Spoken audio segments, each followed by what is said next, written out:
I feel like we need the old Top of the Pops disco music.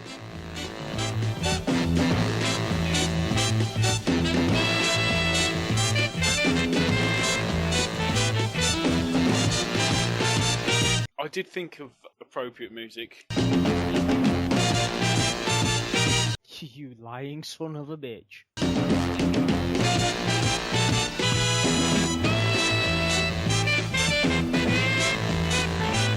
My sandwich is incredibly tarty. Oh, that's a good sandwich. Everyone misses plumbing hour. The boys are back in town. No. You know Pinky and Perky will do their nut if we start doing that again. What? I literally don't. Copyright music on. Who gives a shit? Because I don't. To be fair, they do have a point. They'll do the nut even more when it just turns up randomly out of the fucking blue. You know what I'm going to do, though? No. Just you know out what of I'm going to do, fucking though? nowhere. The thing is, I'm concerned that we've lost subscribers, which in this day and age, is a possibility. Yeah. What? So by not releasing a show for a year? Yeah. I don't know where you're. That'll do it. That'll do it. So I was thinking, I release it on their feed. Oh, that would be a concept. Sorry, I'm going to have to respell compatibility. Why I like it like that? It's bugging me. Compatible. I saw it trying to autocorrect me. I just had no fucking intention of correcting it. I liked it as it was. Right. Okay. So, are we ready then, gentlemen? Yes. Born fucking ready. I'm assuming you've already started recording. Of course he has. No, 14 minutes. I've only been here for 10 of it, so we're alright. I think this is episode 81. I don't think it really matters. It's the Christmas special. How can you not special. remember the episode number? It's only been a lot of weeks. Do you know what? I actually had a look. How many days it's been. Did you? Do you know how many days it's been? Please tell me. 365 days since we last recorded. To the Shut day? up, it's not... To the day. No, you're lying. No, actually, you're right. I'm not lying, but we last spoke on the 15th of December, 2014. So we're not... That's pretty good. It's pretty fucking close. I'm pretty close. No, I apologise. I know you wouldn't lie to me, Rob, unless it was in a humorous manner. So I'll take that back. This is, and I know it's episode 81 because I've got all the goddamn episodes on my desktop, along with all the sounds and everything. I haven't got rid of it. I can also tell you it's episode 81 because the last episode released on the fucking street, on the feed, was episode 80. I'm glad someone still subscribed. I doubt delete that shit. Listen, we need to pull our fingers out and let people know there is at least one episode left in us. Now, I know there's a few places that have gone to fortnightly. Hell, there's even one podcast I listen to that's gone to monthly. Can we be the very first podcast that goes to yearly? Probably. Oh, why not? No, let's not push it that far. I have thought about it, and I thought, well, fortnightly is probably an idea. What with Rob's not working commitments. Rob don't fucking work. No, I know. That's why I said not working. We could certainly probably do at least monthly if people are interested in getting the band back together. Yeah, that's easy. But this That was is just a vicious rumour. This is No, for a conversation off air, Rob. So, Rob, God bless him, in his ultimate wisdom, has decided to do a sort of a Christmas episode because we didn't fucking do one last time, did we? Or did we? I can't remember. It was a year ago. I got a text message saying, "Shall we do a show?" And I went, "All right." And that's how legends are born. Are you actually going to introduce anyone, or are you just going to carry on and just assume everyone who listens? No. If they don't know who we are by now, then why the hell are they listening? It's only been a year. It's not like there's been much of a pause. I mean, it was from last episode to this one. To be fair, with the lengths of our previous years with the shows, they probably just caught up in the backlog.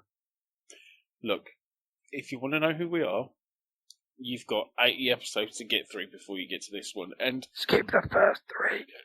No.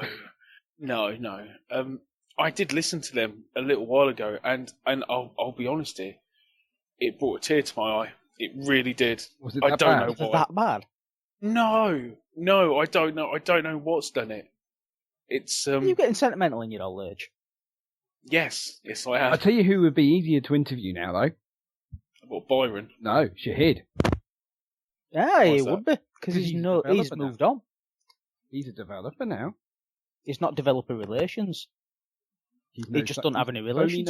Sony no more. Well, that's an easy way to put it. It's funny just to say he doesn't have any relations. I see. I wouldn't say that about the man. Well, no, you know what I mean. I'm gonna refrain from tasteless comments. I didn't think I was making any tasteless comments. Oh, it's No, I talking said, about me. oh no, I mean me. All right, I'll lay off then. Anyway, should we crack on? Because we're all wearing our tuxes. I'm not. I'm actually wearing my dressing gown. Yeah, I'm in pajamas as well. I'm still in a suit. That's kind of worrying. To our younger listeners, I think you may have overdressed for this, Rob. I think, but I've only just got in. So. I've been in since 4. To our younger Son of a listeners, we'll get to that later. To our younger listeners, this is what you've got to look forward to: a nice drink, maybe a smoke, and then a relaxing evening. It's good. So come on then, Rob. Since this was your baby, let's. I'll let you kick it off because I'm good like that. Oh, well, that's nice of you because you just can't think of what to say because you're out of practice. Well, tonight, boys and Does girls. Does it sound like I'm out of practice? Shut up. Right, so tonight, rather than just us waffling on for an hour or 2 or 3, I thought we'd try and introduce a bit of structure. So we're going to have an awards ceremony. Everyone say, ooh. I'll find a soundbite to put in. Oh, okay. Well done. Professional. So what we're going to do is we're going to go through a list of questions and we're going to turn them on ourselves. Now, for popular request, at the end, there is 2 secret questions. 2? I was only aware of 1. This Well, wasn't in my fucking contract. There's 2 Read the secret small print. questions. Ooh. And by secret, I mean clearly and very legibly typed into the Google Doc we're all looking into and already put answers in. Read your small print that didn't exist. Yeah, but basically, bearing in mind we're a gaming podcast, everyone's asked for 2 things that have got nothing to do with gaming, and they're at the end. I find it's part of what people love about us. It's part of our earthly charms. What, that you never Oh, know what you're going to get? Our fan base. Pretty much, Yeah. pretty much. Our inconsistently consistent on gaming podcast. Anyway, first question. Best gaming development of 2015. Begin. I thought you'd begin. I couldn't You think of haven't- anything for this one. Really? Right. Was 'Cause I started with 2015 that negatively- uneventful? For, Well, for to me, be- yeah, to because be- I'm a console pervert. Mine's console based. In fact, to be fair, Rob, I've joined you as a console pervert. This is true. But yeah, I'm of opinion. It's like backwards compatible. I'm not going to jump in. You go in for your one. Go on then. You sell it. It's backwards compatibility on Xbox One. What more is there to sell? I don't understand, because we talked about this in the edited help bits, that not all games are backwards compatible. Right. Why? Because what Microsoft have done is created the ability to wrap up an Xbox 360 disc, cram it into your Xbox One as a download. Do you, by created, do you mean taking an emulator off Pirate Bay? Probably. That also works. Effectively, what they've basically emulated the entire hardware of an Xbox 360 or a Raspberry Pi if you want to get technical, because it's the same power. Shut up. What was the Xbox One? Yes, the only difference between a Raspberry Pi and an Xbox 360 Or an Is Xbox One? no, CD drive. no, not a CD drive. It is. It's the GPU. If you put a GPU on a Raspberry Pi, it's an Xbox 360. Could you put a GPU on a Raspberry Pi? Probably. Okay, yeah, sorry, I'm going off on one. Go on. Yeah, so effectively they've crammed a Raspberry Pi inside the box. So you can now play, if it's tagged as compatible, Microsoft will then add a bit of wrapping around the existing version of the game that allows it to work on this emulator. Right. So that whenever you decide you want to play an Xbox 360 game, your Xbox One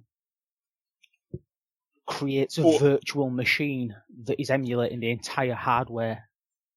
Wow, 360. I've never heard of virtual machines before. What are they? That sounds very sarky. No, it's. I understand it's doing a virtualization of the 360 itself, and the spec of the 360 is, considering its age, is pretty fucking pony now. I mean, I actually opened my 360 up the other day because it was fucking making a noise and switching itself off and on, and I managed to fucking fix it. And I was disappointed. How much WD-40? None at all. It was actually a small brush and some new thermal paste. And Malibu. Yeah, Malibu as well, yep. Back for you, at console. And I'm just saying, when I looked at the PCB in it, I'm thinking this is depressing. Yeah, it's how can they charge so much for this junk of shit? It's only like £99 now. That's still too much. Yeah. Bear in mind, somebody's managed to cram the entire of that effective hardware minus the GPU and the disk drive into something that's about as big as a box of matches. Are we on about the Raspberry Pi, or are we on about the Xbox 360? The Raspberry Pi.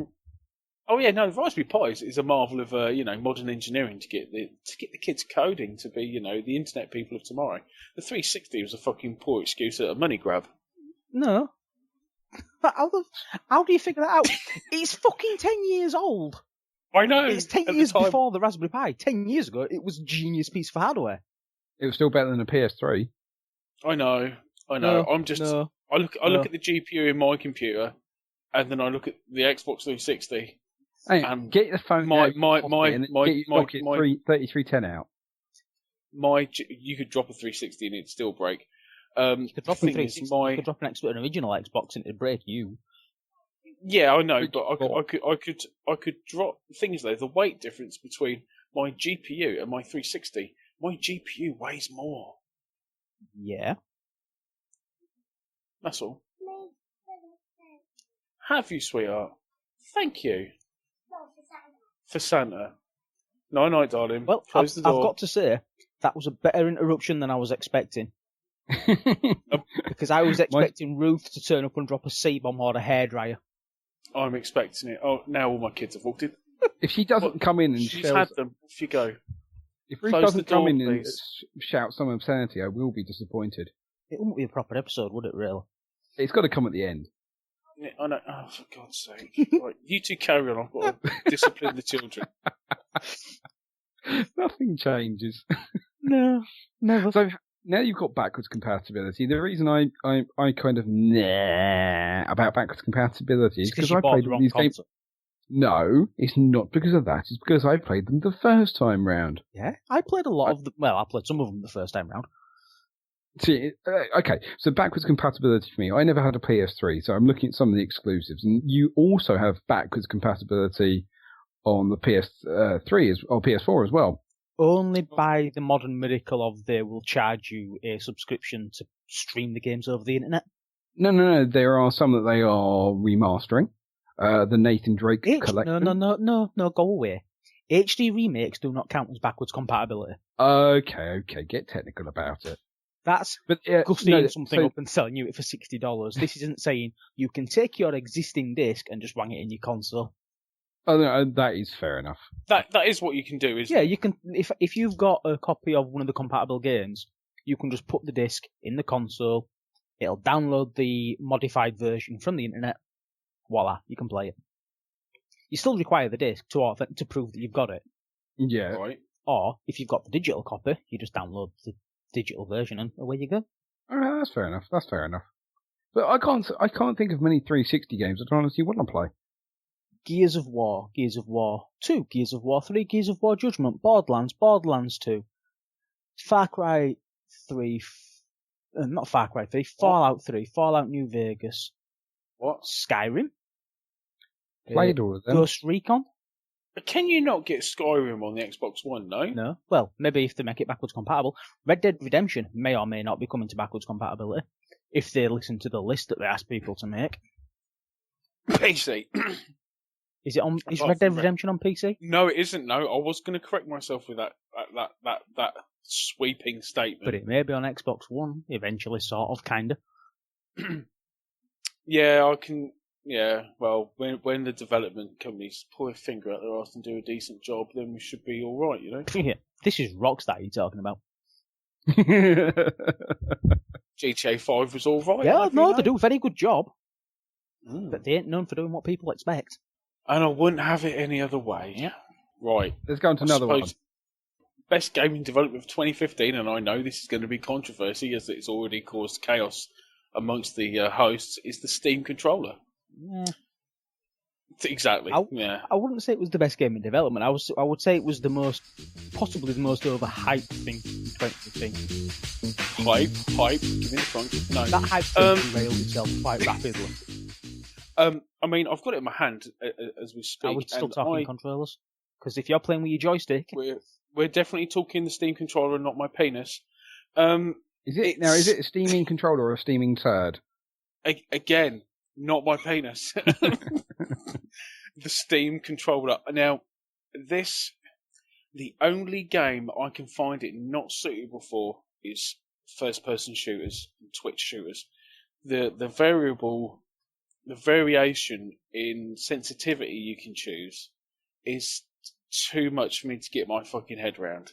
Oh, I swore, damn it. I like puzzle games with it. I like every other game I can play with it except first-person shooters, like Fallout 4 or could you eventually get used to playing an FPS game with it, or is it just flat out the window? At the moment, it is. Yeah. I think it may need one or two firmware updates because it's already had one since I've had it. And it's all right. I mean, I played Desktop Dungeons with it. I mean, I'm Puzzle Agent. I mean, any game you think of, it's great for. Apart from stuff like Shadow of Mordor or Left 4 Dead. I mean, Portal 2 was the game it was touted to go really well with, and fair play to them. It is, but that's only because the controls are really simple. You shoot you shoot an orange one, you shoot a blue one. You jump, you press a button, you pick up a cube. That's it. There isn't a host of different, different things you can do with it. This may get me kicked off the podcast, but considering I've never played a Portal game, does it not get like you've got to shoot here, shoot there, shoot here, shoot there, and then jump through and do it quickly? Not. You do have to do it quickly, but it's only one instance of doing it quickly. It's not like 10 minutes of fucking continuous battle as you're being surrounded by things. You're having to constantly think on your feet. Okay. At least with the Portal thing, you can plan it out and stand there and do nothing and plan it out in your head, and then you can do it. And then if it fails up, go, oh well, we'll try that again, instead of, say, Metro Last Light, I'm out in the yonder, I have to change one of my breathing filters, I have to take out 4 or 5 of those horrible things, and I have to not fall in the water, because that is death. It's a matter of getting used to it. That's the problem. Now, I want to move on to something else that you've brought up as to why you haven't played a Portal game. Because I've never played a Portal game. I own both of them. I've just never got around to playing them. But they're really good. The storyline's superb. They could be the best game on planet goddamn Earth, but I still haven't played them. God fucking damn it. Okay, no, fair enough. With the Steam controller is good, as I say, with some games, but with others, I mean, I couldn't play Fallout 4 with it, but I could play Fallout 1 and 2 with it, because it's not a Twitch shooter. Doesn't seem like a bad deal. Legend of Grimrock is a first-person type game, but there's no freedom of movement. So, I can use, press left, right, I turn left, I turn right, I move forward. It's all in steps. It's not a Twitch type game. Do you remember the Super Hot game? Nothing moves unless you move. you could play that with it because you don't have to move and you can think, as I say, you can think out your movement. That's the one with the bullets, isn't it? Yeah. You have to dodge the bullet. Did that ever get released?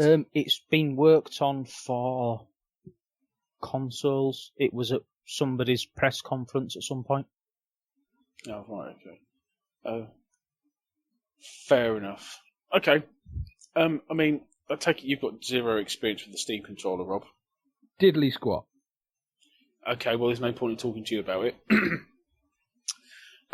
The other, because I struggled to think what Rob meant with development, and the other one I brought up was the Shadow of Mordor ranking system, as James has helpfully put in the Nemesis system. Now, this is a good idea because it does, mess about. Well, I say mess about. It interacts with the field that people kill and take over and stuff like that.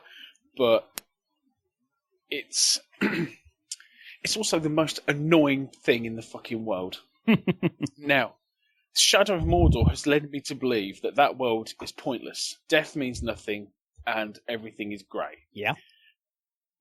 Because when you die, you come back. But when you kill the leaders, people are ranked. You come across them again later. I thought they were dead permanently. No, some of them, you just give them a really serious wound, and they kind of crawl away. A serious wound? I cut his fucking head off. I'd call that a bit more than a flesh wound. Well, for the Black Knight of Orcsville. Let's how to put this? But magic. But magic. Okay. And I'm also putting Shadow of Mordor for that very reason into worst game of 2015 as well. Ooh, right, that's controversial. It's no. Did it even come out in 2015? Who gives a shit? I'm playing it in 2015. That counts. I wrote these questions and he immediately broke the system. Look, I like the ranking system. I like the powers you could do and that, and I also like the fact that you could create some pretty big combos. The combo system was really good in it, but the fact that they just didn't die permanently upset me. I think my highest combo was something like 62 or something like that. It was nuts. Because what I'll do, and because of my new favourite YouTube channel, Internet Comment Etiquette is absolutely amazing. I like to get in the middle of things. I literally jump in the middle and just start kicking off, and it's slow. But if you pace yourself and you figure out where you're getting attacked from the little exclamation marks, you can block, attack, block, attack, block, attack, block, attack.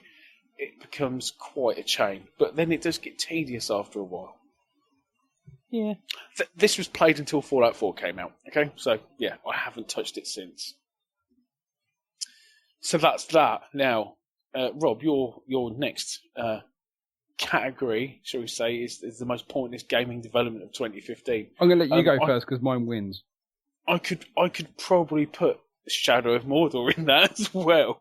No, because the Nemesis system is genius and it irritates me. But no, because it makes you interact with the world. It actually makes, when you're saying it means death has no consequence, I find it's completely the opposite. I find it makes death does have a consequence in respect to the gaming world. It has no impact to you as a gamer because you're going to restart anyway. The Nemesis system isn't the fact that people don't necessarily die.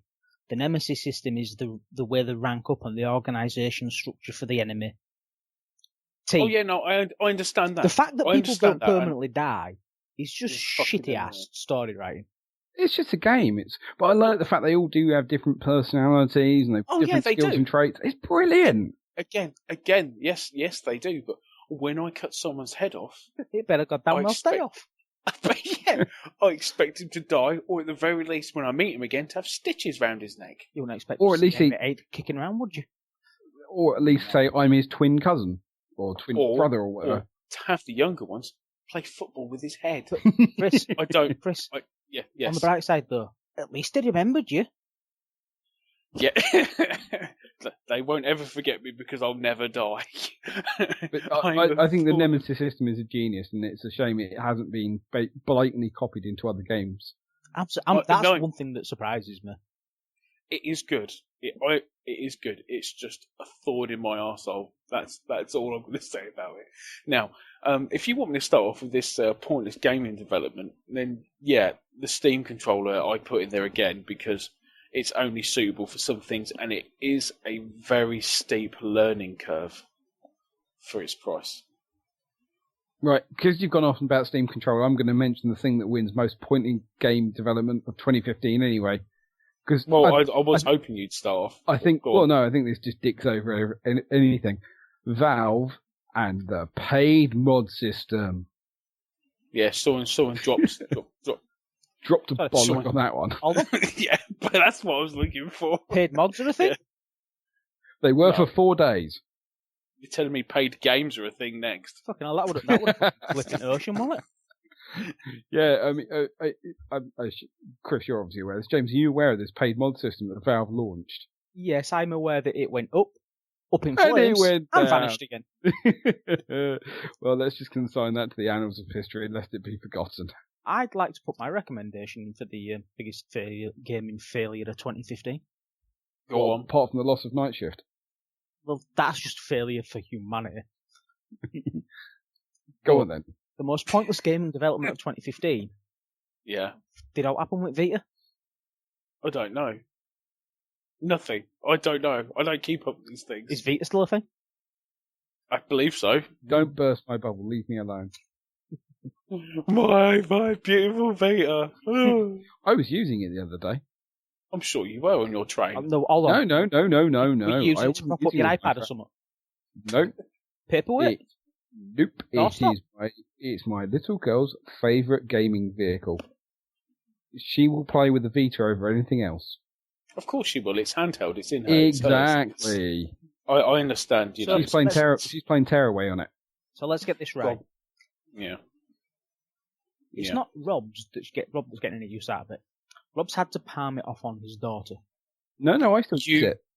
You monster. No, I still use it for second screen remote playing. Oh, Jesus Christ. You play your PS4 games on your Vita? Yeah, because the missus likes EastEnders. Have you considered getting a second TV? Have you considered getting it to make you a sandwich? You can't go. Whoa! Don't be giving out spoilers. No, okay, right, okay, yeah. The paid mods thing was they really did drop a bollock on that because beforehand nobody paid for mods, and when you've had years and years of people paying fuck all for it, you're not going to suddenly turn around and get people to start putting money on something that's always been free. Especially not when you drop it on one of the biggest modded games out there, second to Minecraft. Fucking Skyrim, what a bunch of tossers. I mean, you've got the Nexus modding community. They're just everything they do is free, isn't it? Yeah. Advert supported. And then you've got all the other communities, and Steam have even got their own workshop support for Skyrim. I know, it's mad, isn't it? You can it installs it, it does it all for you, and yet somehow that's £4 now. Fuck off. But and you've got to give them credit for this. Valve weren't forcing you to pay to make your mod paid. Everybody could have just turned around and says, "I'm not charging for it. You charging for it? No. Well, fuck you. Nobody's charging for them." Well, exactly. As soon as Valve put the option in to say, you could charge for this if you want, everyone went, fuck it, tenner. Well, yeah, no. So, who's really at fault? Is it Valve for giving you the option? Or the people for going, ooh, money? It's humanity's fault. Oh, back to that point again. Right, so moving on. Again. We've agreed that Valve paid mods were pointless. Yeah. Yeah, best studio and publisher of 2015. I couldn't really think of any here. I'm gonna say Bethesda for Fallout 4. I know people have bitched and moaned, and I've seen pictures of people's fuck ups with with problems they've had with Fallout 4. But now I am going to double check this. The amount of time I've put into it. Oh, you fucking turd! Come on. Let's check. Fallout 4, I've put 50 hours into it. I've barely touched the main storyline. I am level 28, 29. By playing Fallout 4 to 3, they have really improved their game with this. the world is much, much richer. The attention to detail is superb. They can always improve things. You know, there's always room for improvement. Less T-poses, less randomly wobbling floorboards, and it's a thing that's going to happen with a game that's had lots of time put into it and lots of effort put in. They're not going to be able to iron out all the creases. Oh, God, and no. the fact is, there's already loads of fucking mods for it. Oh yeah. Within days there were a mod that changed Paladin dance into Buzz Lightyear. Yep, exactly. Really stupid, really stupid little things. And it's free. Yeah. Who gives a shit? It's hilarious. See, I kind of thought that, going back to this paid mod thing, I kind of thought this would have been a game where paid mods might have been a thing. Because it would be coming in right at the start of the game. Yeah. Before the game's out. See, you see the thing there. With that in mind, what's the deal with bringing mods to the Xbox One? Because I assume your finger is literally on the pulse with that sort of thing. We're still waiting for it. It can't be done until Bethesda bring out all the support tools. Oh dear, and they probably won't do that. No, Bethesda have said they're going to do it. Microsoft have said that it's going to happen. Oh right. Sony have said, yeah, we ain't going to stop it. So don't get me wrong, you're not going to get as many mods as you do for PC. But there's still going to be some mods. If I can get rid of encumbrance, I'll be happy. What? What do you mean? Why would you get rid of encumbrance? Because I want to hoover up every goddamn thing in the waste. Put a goddamn suit of power armor on them. But you still can't carry everything. Yeah, but you just get settlements and dump it. You set up supply lines, just dump it in the workshop.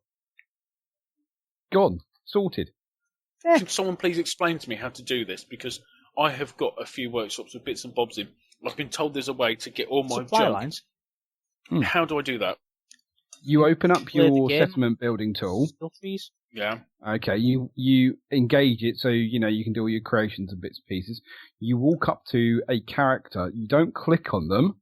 If you look at the third option along the bottom, on the PS4 controller it's R1, and imagine on the Xbox One controller it's also R1. You press that and you tell them where to go. And they create a supply line for you. You have to have a certain skill unlocked. You have to have charisma level 6 and 2 points in a particular skill that allows you to do town leadership and supply lines. It's local leader, isn't it? Yeah, the local leader perk. Yeah, I got the first level of the perk, and I'm thinking, well, this is bollocks. I can't figure out what to do with it. So walk up to any of your settlers.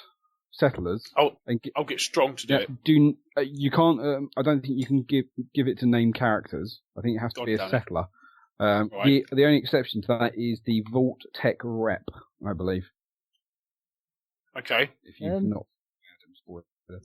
I haven't found him yet, you son of a bitch. I've just found out how much time I've put into that game. Go on. 3 days, 16 hours and 27 minutes.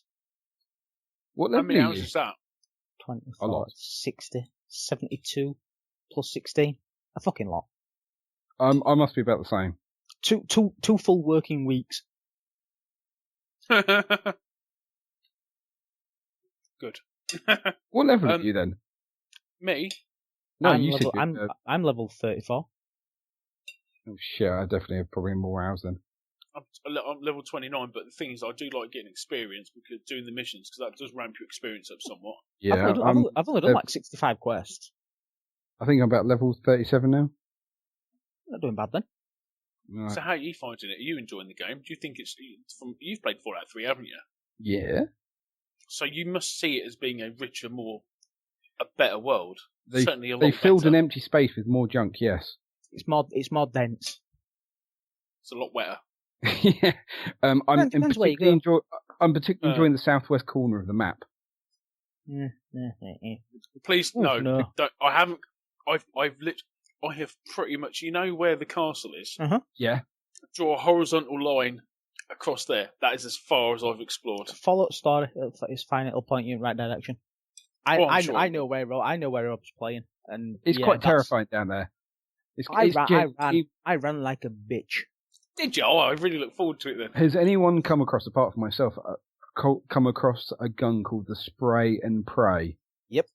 No. Oh, that's a fun gun to find. It's like something from Borderlands. I mean, I don't think it's a big spoiler. It's one of those legendary weapons, but you can only buy it. Oh, really? You can't find it out in the open world. But basically, Can you steal it? I don't know. I've not tried. I'm playing a good character. So am I, but I do steal the occasional thing when Oh, needed. yeah. Oh, Christ, yeah. You got to hoover up all that shit.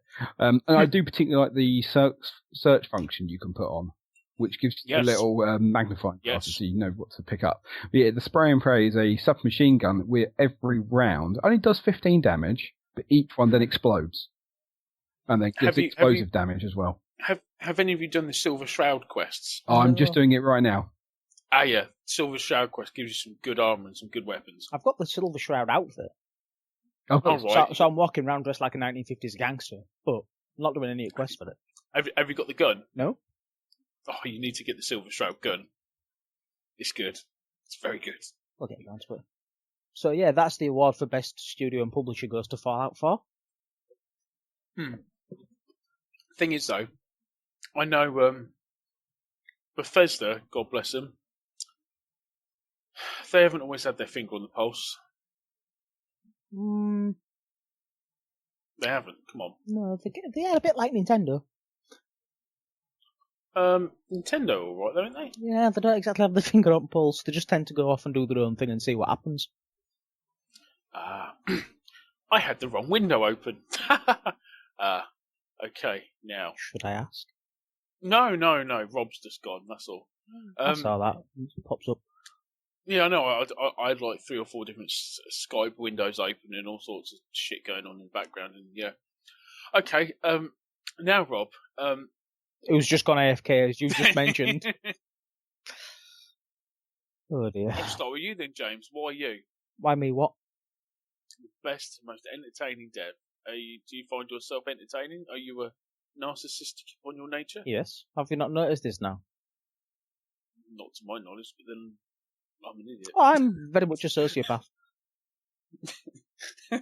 I find myself highly amusing at times. So do I. I literally sit there sometimes and just burst out laughing because I thought it was a bit funny. And she's sitting next to me, she'll give it a really weird fucking look. What are you laughing at? I said, it doesn't matter. Just thoughts in my head. You don't want to know. You really don't want to know. So, why are you? Because I couldn't think of a better answer, and that sounded funny. It'd have been funny. It'd have been funny at the end of this. It certainly would have done. Well then, since we've now discussed those lovely things that someone has certainly not missed, your best, most entertaining dev, Rob. Oh, it's got to be Daz Watford. Why? Because he took me out for lovely drinks. So he bribed. So you're basically a floozy. Hold on a minute. And Byron taking you out for drinks as well before now? Well, no. There's a very good reason I couldn't put Byron down. Is because he's an awesome human being, and I'm going out with him this week. Oh, so you mean he hasn't bribed you yet? No. He bribed me last week. I went out with him I had a Christmas meal with him last week. The wonderful BAFTA. Were you part of the Illuminati? I might have been. He's part of the hoi polloi. Yeah, no, there was a picture put up on Twitter that was the Illuminati of game dev. Yeah, that's me on the left. Nice. Yeah. Nice. Now, the typical way to get out of being in trouble for basically skipping work, to go on a set of drinks with nothing to do with work, is to take your boss with you. Yeah, why not? And that's what I did. Wow. Would you like to come and meet a load of game developers? Come on. Yeah. Come on, Rob, pretty much. Rob, That's exactly what I said. Yeah. Rob, offer me a job, for fuck's sake. But the other reason I can't put Byron forward is because I'm also going out with him this week. Hold on. You're saying all the right things for the wrong reason. I can't put this person on because he's not finished bribing me yet, is all I'm hearing. I can't put him wrong, so I haven't finished sucking him off yet. I'm just too biased. So, yeah, I'm going to see. Hold on. A film on Thursday. You're too biased. Did you not hear who I vote as the most entertaining dev of the year? Yeah, but you're allowed to do that. That's an egotistical thing. All devs are allowed to be egotistical. Okay. One's egotistical, one's bribery. But yeah, there's this sociopath to the left of me, idiot to the right. Here I am stuck in. Yeah, go on. Yeah. Sorry.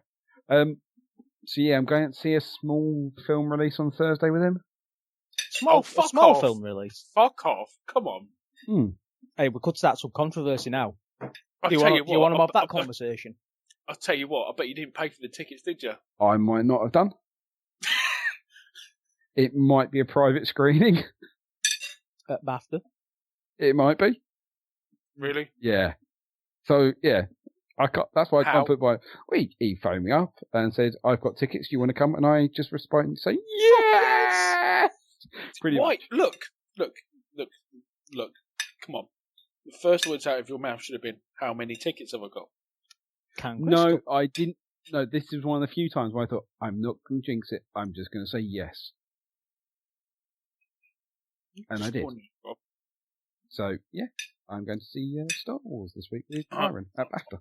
You know, that is one of the films from this year I honestly could not give a flying fuck about.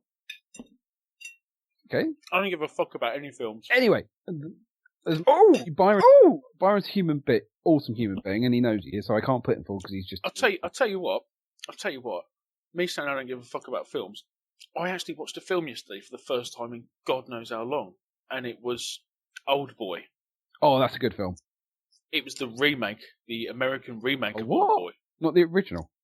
No, I saw the original many years ago, and the American remake is actually pretty good.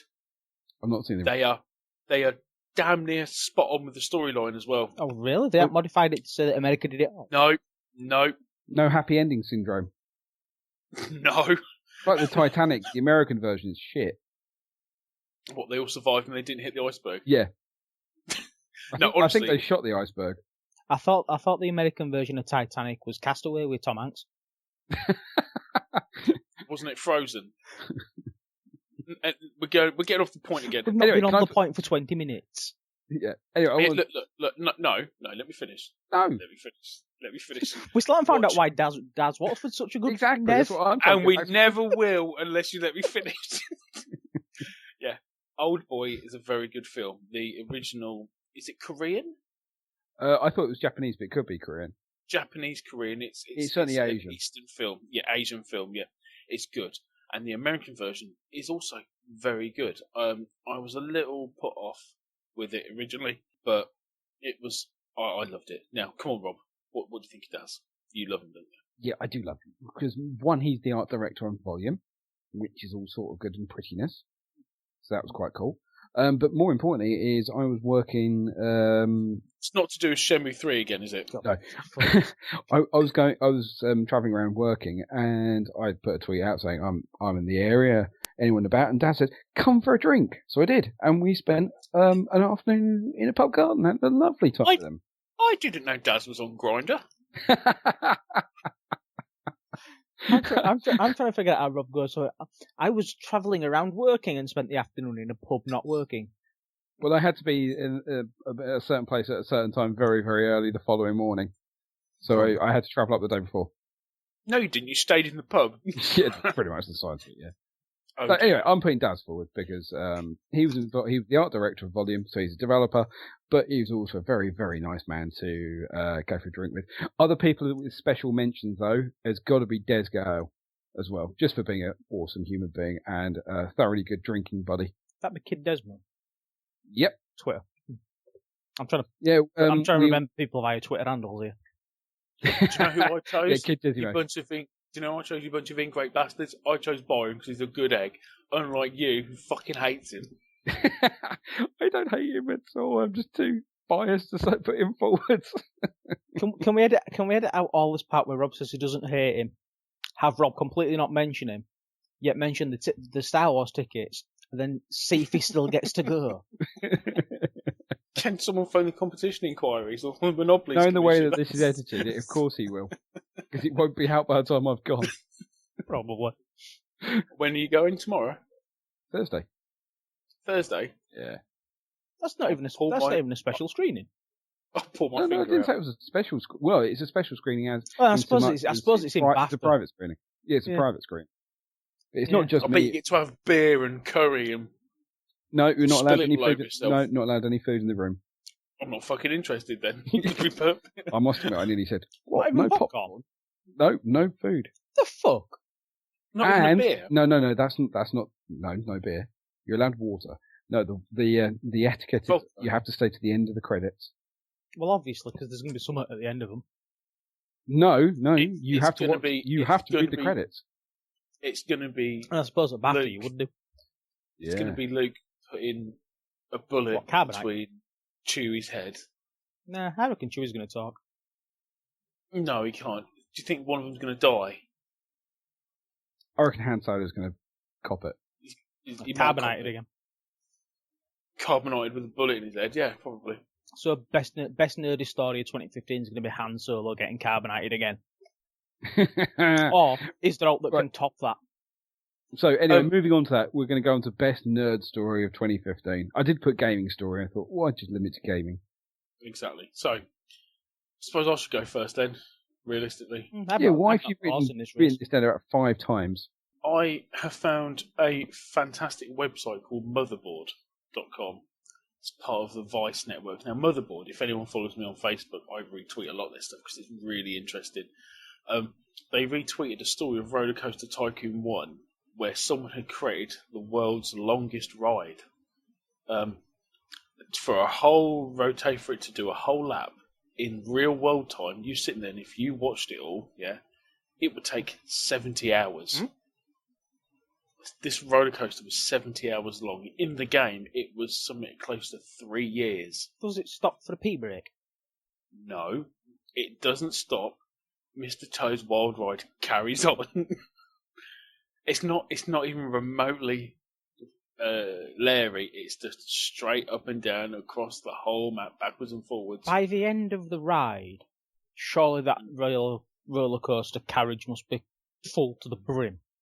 Of dead people. Well, I'm thinking of other things, sewerage, shall we say. No, because if there's a loop, it would empty out. Yeah, I suppose so. But it had to be a very slow loop. No, it's not a loop-the-loop. It is just a flat roller coaster going around the entire map. I'm not being funny. Whilst that sounds like an awesome thing to be able to do, it's a shit ride. Fuck it, it is a shit ride. But the fact is, you've made it so people can't get off and they're stuck on the ride for close to 2 years. It's still better than going to Swords Group up at Alton Towers. It's probably safer. Probably a lot fucking safer. That's all. I mean, I bought it recently. It was like £3 or something. And some of the roller coasters are all right, to be perfectly honest. It's a fun little game that reminds me of Theme Park and Theme Hospital. Yeah, but that's the thing. Theme Park is better than Roller Coaster Tycoon. We're going to get into a fisticuffs. I'm going to say that's fighting talk, is that? Look, want that about as heated as a debate as Nintendo versus Sega at one point. Probably. Anyway, I don't think that's that good a nerd story. They are both very good games. Roller Coaster Tycoon for the fact that you can customize a roller coaster to what you want. A Theme Park Tycoon for the fact that you could put lots of salt on your chips. Get a job at Alton Towers. They're looking for people to design roller coasters. They don't give a shit about safety. Any fucker can do it. I have looked at roller coaster jobs. And? I can't do it. Why not? They're mainly in America. You're not striking any particular barriers here. They do have these things called planes. Metal bird in sky. I will warn you now, I may have worked on some of them, so you probably don't know. I thought there was a far better nerd story than this. Not because it's a particularly good or interesting, but considering it's against Roller Coaster Tycoon 1, I didn't think there was much competition. But I've had a playoffs to the race now. Yeah. It was back to this year. Who gives a shit? Okay, move on. I don't. I understand. It's a reference to a film that people like. Nothing happened. This year did actually have a special meaning for Back to the Future Day. It was actually Back to the Future Day, not just people going, "Oh look, it was this day in a different year." Yeah, they did. I understand it is the real Back to the Future Day, but I still don't care. Hoverboards. Power laces. Actual hoverboards and actual power laces. I know Lexus have developed a proper hoverboard that works on magnets, but then it's not free flowing. Yeah. I do like the idea Nigel they created hoverboards that got battery. Is he breaking up for It's you? almost good as the Valve thing. He is. Mm. Rob, Yeah. what are you doing? No, you haven't. Distinctively made it worse. Rob, is there a problem with your mic? Fixed it.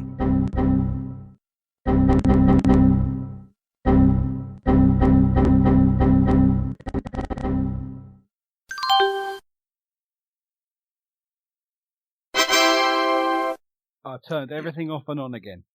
How fucking inconsiderate are you? 2015, we're still turning stuff off and on again. Did it work? Vault-Tec works.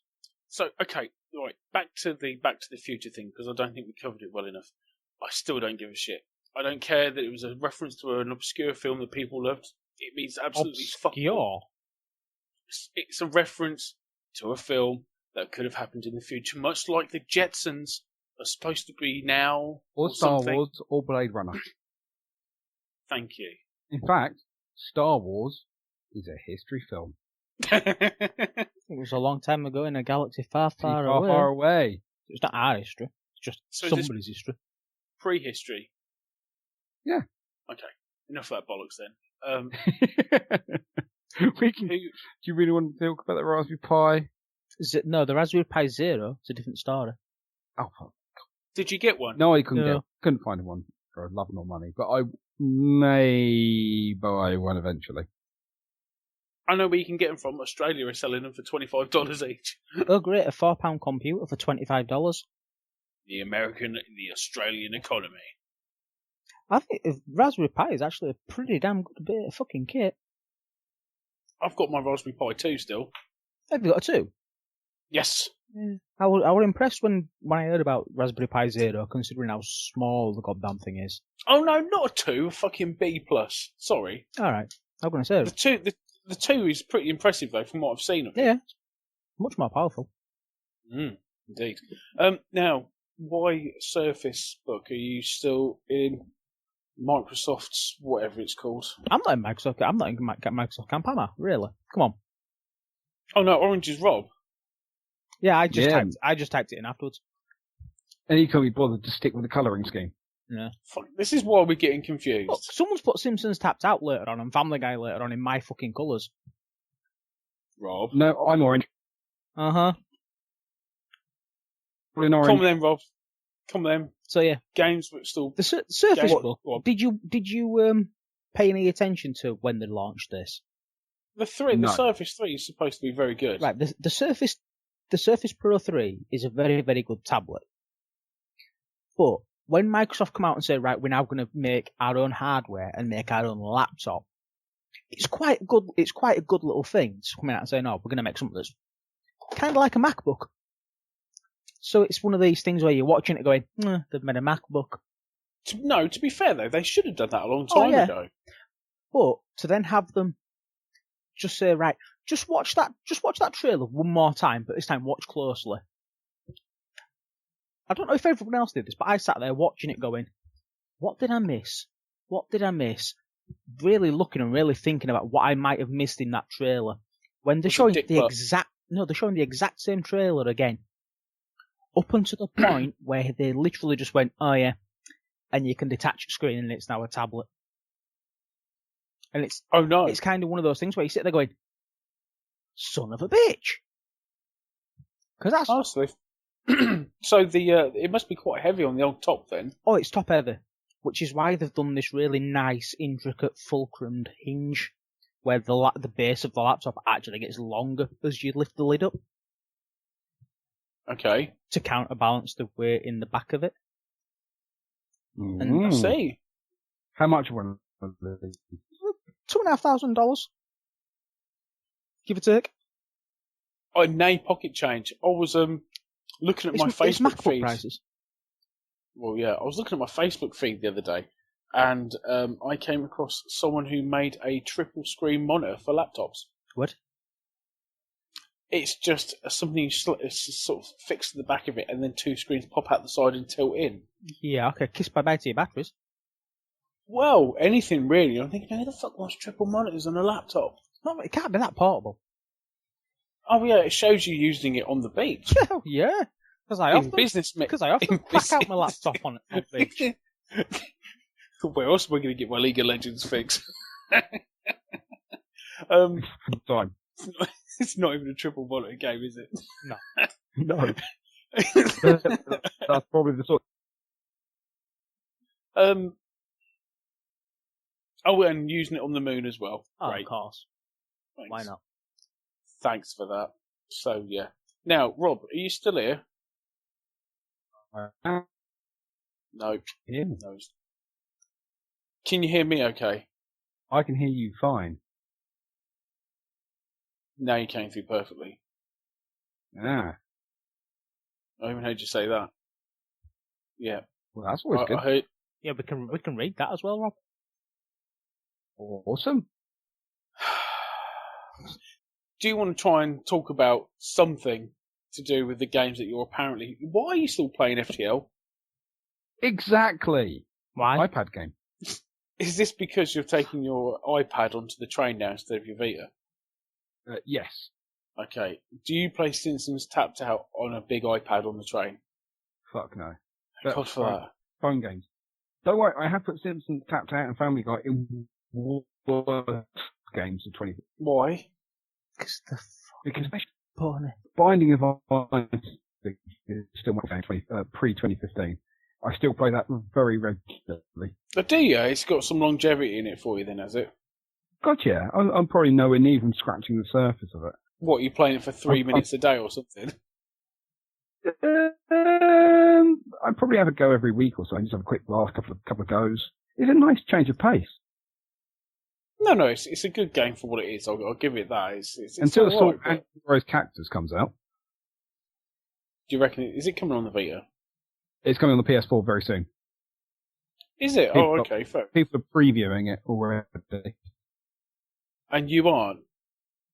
I haven't asked, and I wouldn't. It would be a day one purchase for me. Fair enough. So there's got to be other people playing. Oh, Christ. You're playing Roller Coaster Tycoon Shadow of Mordor. Yeah. I still play Minecraft, but, you know, that's kind of a bog standard thing. Minecraft is what it I is. still don't get that. Rob, do I you showed play with Lego? I build Lego, then I'm like Lord Business. I want to super glue it together once it's done. Oh, you're one of those assholes. Do you? Do you actually glue it Yeah. together? I've been tempted with some of the stuff I do, but I'm not even tempted to glue my Lego Dimensions thing together. really? No. What's Lego Dimensions like? Have you ever played a Skylanders game? No. It's like that, but with Lego. No. The reason I'm asking this is in all seriousness, is because the little one, and I'm going to keep on changing that E to a lowercase e. It feels like the text word document version of fucking battleships. Whack 'em up. Lowercase e to C5. Yeah. Anyway, so yeah, Lego Dimensions for your little one. How old is she? No. I'm just getting into the realms of she's beginning to enjoy games. So Minecraft was the first kind of proper game I got for her. I thought we could start playing together. All she wants to do is look downwards and dig until she falls out the arse of the world, and then she walks off. That's exactly all she does. That's what kids will do. Eventually, she'll think to do something else. She'll decide I want to go walk in this direction for an hour. And go do it. She's just learning to use a controller. Just learning to use it. She can operate an iPad like a bloody demon. Lego Dimensions may not be ideal then, but it would work well as something you could. It's something you could play together. She's just getting to. She loved the unfinished one. Throwing paint around. Yeah, she thought it was brilliant. It's a nice little game. Get her a Wii U and buy a copy of Splatoon then. I'm not buying a Wii U, so I can play it, because basically that's what it'll be for. What was the one set in Alaska with the Inuits? Never Alone. Yeah, that one. That's an Yeah, 80s Never film, Alone. innit? I was trying to remember the actual name for it, but I can only remember. Yeah, the she English enjoyed that. She still loves Fez and Blast 'em as well. It's one of her favourites. Really? Oh, right. Yeah, because it requires no buttons at all. You just move the mouse around the screen. Okay. She absolutely loves Blast 'em. Have you tried it on a Gario? No, maybe not. There's some things on there you probably don't want to expose it. No. So anyway, yeah. Yeah, she could play Lego Dimensions with you. It's not an investment I'm looking to make at the moment until she asks for it. She's only started asking for Tearaway recently. Yeah, it's expensive. It's a paper game. It's a good game. Yeah, Lego Dimensions is expensive. Yeah, I don't want to introduce that to her just yet. But Tokaboka stuff still is awesome. I must admit, I'm playing a lot of Tokaboka. Tokaboka is great, and so is Dr. Panda still. Tokaboka Robots is very good. Is it? I've not. She I think absolutely loves Tokaboka Robots. Okay, I'll sorry, have to look it's Tokaboka Robot Lab. Robot Lab. Okay, I'll definitely That's look. really, really good. But they've actually got quite a few more diverse stuff. There's Toka Nature and Toka Builders as well. Oh yeah, you've got both of them. They're very good. Yeah, but her favourite at the moment is Toka Robot Lab. Toka Robot Lab. I'm genuinely looking at that now for my. I think it was a freebie. I miss all these kids' games recommendations. Tokaboka. So anyway, such is children, eh? should we go on to best game of 2015 and actually talk some games that have been released this year? No, because I don't want to talk about that game. Why not? Because it's I'll let that other people. game. I'll let other people go first. I want to hit. I'm surprised Chris hasn't mentioned it. We've already spent enough time talking about my game of the year for 2015. Yeah, yours is the same as every year. No, it's not. Fallout. It's Fallout 4. I'll go with mine on being Fallout 4 as well. Okay, there's a couple of simple reasons why I haven't gone for Fallout 4. Because you want to be different. You don't like to. Oh, it's Fallout 3.6. It's not Fallout. Yeah. There's not a lot of next generation about it. But the mechanics between Fallout 3 and Fallout 4 that mechanically different in the gameplay, I've yet to identify. Do you have to change the mechanics? Assassin's Creed's now next gen, and that barely fucking changed. I haven't put that one in either. Call of Duty barely ever fucking changes, but you still count it as a next gen game. And I'm not. No. I'm not saying it's a next gen game. I'm not saying that. I'm just saying why it's not my best game of 2015. It's because as a sequel, it feels more like an expansion pack, not a new game. Yeah, that's my reasonings. Is there an entire new story? Vaguely, which seems very similar to a story they've probably run before. Probably. But it's a new story in a new setting. But hence it being an expansion pack. I see where you're coming from. There's very little depth. I'm going to have to disagree with you. Okay, that's fine. I'm enjoying it, don't get me wrong, but I couldn't tell you why I'm enjoying it. I don't think the base building settlement development's any good. I don't think there's much cop to the storyline. Oh, that's a simple story. Okay. Sorry, are we on about Fallout 4? Yeah, on the storyline of Fallout 4. How many hours still played? I'm 50. Considerably through the story. I have met every faction that comes into play. And how is Sean doing? Sean's alright. Don't ruin it for me. At least you know who the hell he is. Who? Exactly. The main storyline. Where's my son? I'm going to go pick up a desk fan. No. Right. I'm sorry. I've heard a lot of people say this. But if in this game, when you play it, if you're saying that the game is crap because you don't have to go off and chase your son, no, you're right. You don't have to. But if you want to follow the story, go fucking chase him down. There's no stopping you. No, there Apart isn't. from you being easily distracted and having the attention span of a fucking goldfish. We did discuss this shiny on things. TeamSpeak. Shiny things. See, me and James discussed this on TeamSpeak, and the minute we left the vault, he went one way and I went another, and we had a completely different story. It's great. No, don't get me wrong. I do think emergent story play through open world is phenomenal. But what is different between Fallout 3 and Fallout 4? Not a great deal. the detail. Okay, so we're talking the depth and the immersion, the density of the world. But core context, it's the same time period.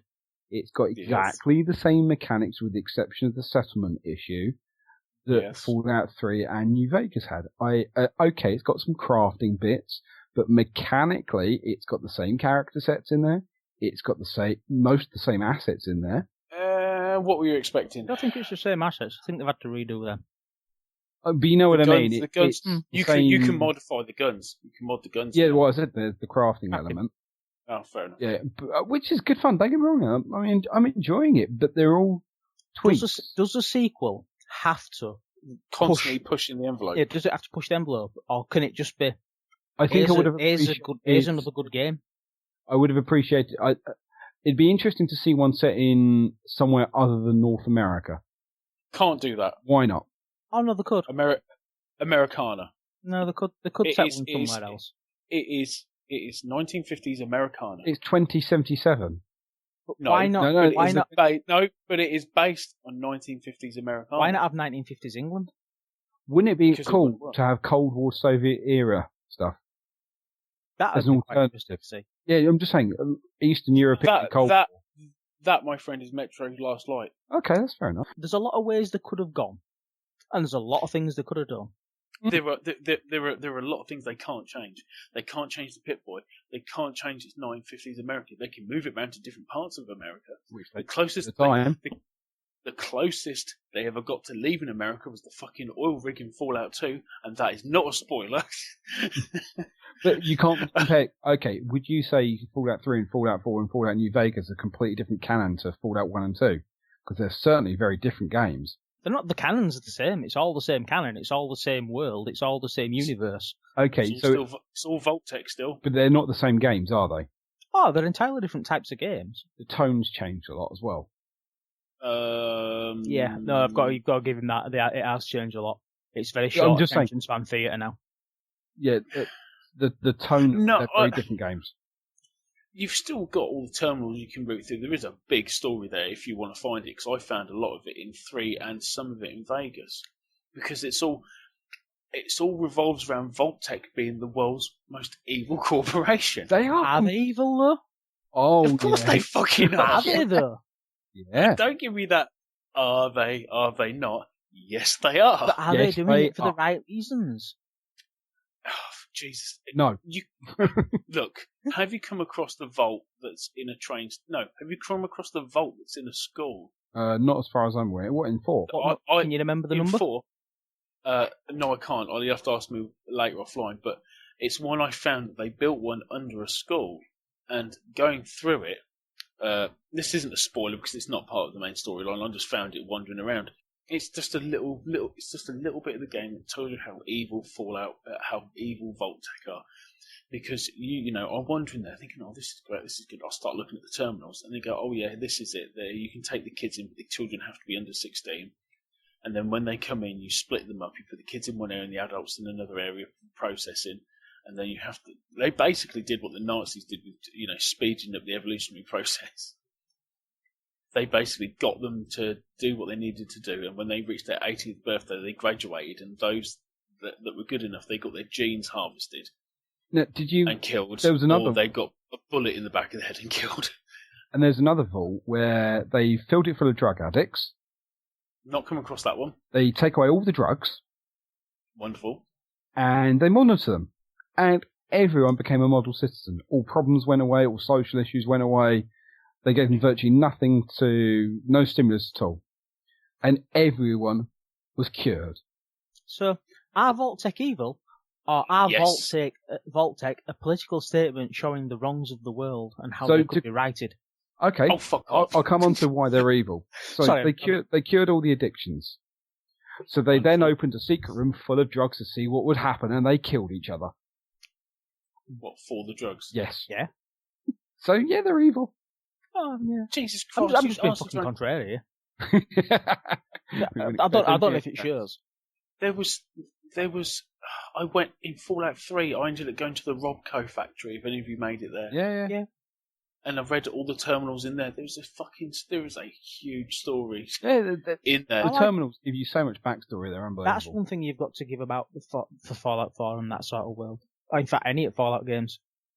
The amount of little buildings that have a complete story in them. There's a bank near the Super Duper Mart in Fallout 4.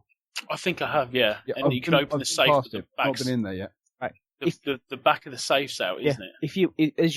You can go in through the front door, and you think, oh fuck it, I'll break into the safe and pick that lock, and some bastards beat you to it. When the bombs were dropping, somebody had blown the back wall out of the safe, and was busy robbing the place. So they're halfway through the robbery, and there's like a skeleton draped over this massive hole in the side of the safe wall. And all those stories with dead bodies, I think, are brilliant in the game. The density of the game, I'm not questioning. And I will also concede the fact that they have updated the special system as well. That's quite different between 3 and 4. It is, yeah, definitely. I like it. Do anyone aware of a level cap on 4? I don't think there is one. In theory, you can max out everything eventually. Yeah, as long as you play long enough. There was a story I found about some woman annoying. Oh, I like this girl. She's great, but if she does that again, I'll fucking stab her with a pen. And great girl. And then next to the terminal, you find this skeleton with a pen on it, just laying there. That sort of thing, you know. I believe we've talked enough of Fallout 4. Go on, Rob. What's that the game? I want to put Bloodborne. Why? Why? What does it bring to that series of games that wasn't already there? What it did is it not just an expansion? No, it really isn't, because mechanically it plays incredibly differently. So obviously it's coming from the Dark Souls series. It's a follow-on from the Dark Souls series, and you're quite right to say, why is it completely different, and why is it any different from Dark Souls 1 and Dark Souls 2? And I'm going to completely ignore Dark Souls 2 because I thought it was a fucking travesty of a game. Anyway, Dark Souls 1, myself and Chris played and loved. Did you play Dark Souls 1? I played about 2 hours of it. I played a bit more. I think I played about 10 hours of it, and it just fucking upset me eventually. Yeah, but you prick. You played as a kind of loincloth with a stick. Oh, yeah, I forgot about that. I played as the hardest character going. I was like, you're insane. I told you. I mean, I've already put about 100 hours into it, and I thought it was phenomenal. I thought it was incredibly well mechanically designed. There was all these intricacies and subtleties to the game, which were fun, brilliant fun. It's not my normal sort of game either, but I thoroughly enjoyed it. But within the concept of, and it sounds like a daft thing, the sort of like the core, or one of the core tactics within Dark Souls was the use for shield, block and hit. And hit. Now, it sounds daft. In Bloodborne, you don't have a shield. In fact, you can actually get a shield. But by Christ, you don't want to use it. So the block and hit mechanic sounds such a simple change. The block and hit mechanic was taken away. It revolutionized and completely changed the way you approach the game. Now, I beg to differ on this fact. Mm-hmm. You say they've changed it. What they've done is they've replaced the shield with a gun.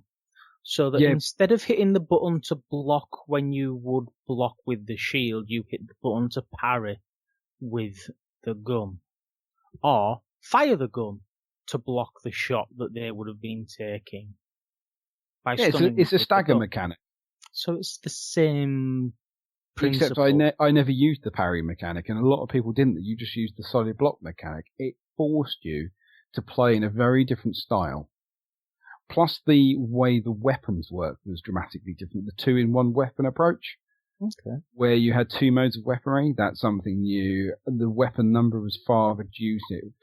You could develop a style based on the gameplay. I thought some of the weapons were unbalanced and some of them were ill-conceived, but some of them I thought were fantastic. The way you could swap between a fast and light weapon and go immediately into a heavy and slow weapon within the same combo without basically re-equipping was quite clever. It just had a number of little tweaks. So you're right, it's a sequel, and of course sequels don't have to press the envelope, but with everything in Dark Souls related and coming from software, software. Yeah, from software. they did enough to revolutionise a game while still it superficially, if you describe those changes to anyone that plays on a regular basis of these games, they seem, a minor change. But Chris, can you just cut that bit of commentary out there and just add it into the Fallout 4 conversation we'll just had, yeah? I'll try to, yeah. So anyway, I enjoyed Bloodborne. I haven't got the download expansion pack. I haven't bothered getting the old Hunters. I played through once. I completed it. Can you guess one thing that the expansion pack adds? Shields? Yes. As I said, I've not played it. I really enjoyed Bloodborne. It was much better than Dark Souls 2. It wasn't as good as Dark Souls 1, but I thought the story was brilliant. So obtuse, so buried and hidden and there for the interpretation. It's brilliant. It is a return to form from Software. So anyway, that's my game of the year. I've never played it, nor have I heard of it, and neither do I care. You can't have not heard of Bloodborne. I heard of it, but that's about it. I'm going to say, you can't have missed that goddamn thing. If you listen to any sort of gaming podcast at any point over the last year, then it was about 3 months worth of content for every podcast. It was the Fallout 4 of the that's part of this year. That's where I've been going wrong. Okay. You don't listen to the podcast. So, I'm willing to concede that Fallout 4 could be well and truly be game of the year, but I would like a special mention for Bloodborne. But I appreciate Bloodborne's a niche game. I think we should also probably give a also ran mention to, stuff like Witcher 3. Minecraft? Witcher 3? The one that I put on my worst game of 2015. It deserves a special mention. Okay. I didn't say it deserved a good mention. I just said a special mention. Anyway, my Minecraft. We can mention it into the next category, which is worst game of 2015. Witcher 3. Why? How do you get it as the worst game? What is wrong with you? I don't even own this game, and it looks fantastic. It's not worst as game. It looks, trust me. Exactly. I just didn't enjoy it. I'm just judging on that. Yeah, it's a well-made game. It's not actually particularly buggy, but I just find it slow. Slow. It's just too slow. It hasn't got its hooks into me. It's too fiddly. Just not accessible enough. Oh, right, yeah. Complete lack of enjoyment. The Witcher games are fiddly. Yeah, I played Witcher 2, and I had to put some serious time into it before it finally hooked me, and then I realised, it's great, I'm going to carry on. And I think I'm going to go back to it and try it again. What, Witcher 2? Haven't you done that? No, Witcher 2 I played, didn't like it, put it down, put it back in the machine, which is rare for me, and then loved it. I love the problematic bits, because it's breaking into like 3 chunks, The Witcher 2. Yeah. And they're nuts for developing games the way they develop games, because there must be whole chunks of content that no one's ever going to see. Yeah, I mean, the intro to Witcher 2 is amazing. The first chapter... The intro to Witcher 2 stopped me playing Witcher 2 entirely. Really? Why?